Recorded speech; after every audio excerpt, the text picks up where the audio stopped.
You know that feeling when a story wraps its arms around you so tightly, you almost forget it's just a TV show?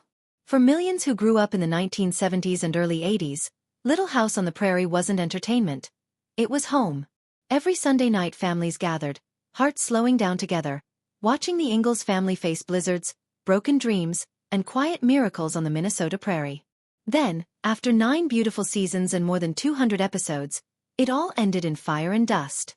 Why would Michael Landon, the gentle soul who built Walnut Grove with his own hands, choose to blow the entire town off the map? The answer isn't the juicy scandal people whispered about for years. It's quieter, deeper, and far more human. Landon had carried that show on his shoulders since 1974, not just acting as Charles Ingalls but directing nearly half the episodes, writing scripts, and protecting every fragile moment of truth. He refused to let Hollywood turn Walnut Grove into a cheap tourist trap or a sleazy movie set once the cameras stopped. But even more than that, he felt the story had whispered its final truth. A grown woman still running to her pa for every answer? That wasn't the honest life he had promised viewers for nearly a decade. He believed stories, like seasons, should end while they still felt real. On set, the magic wasn't scripted. Melissa Gilbert, who grew up playing Laura, once described how Landon could shift from playful dad to spiritual guide in a single breath. He'd crack jokes that made the crew blush, then guide a child actor through tears so raw the cameras almost forgot to roll.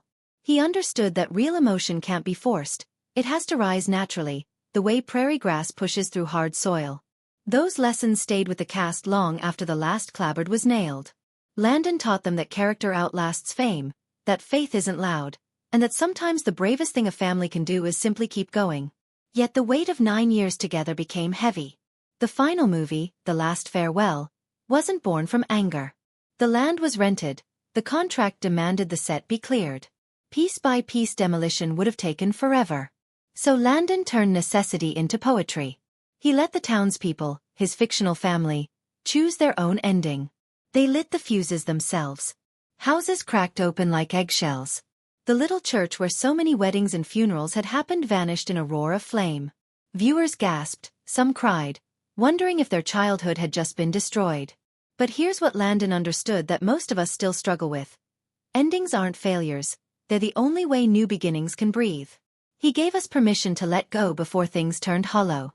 In a world that begs every story to stretch forever, he reminded us that real love sometimes means walking away while the memory is still pure.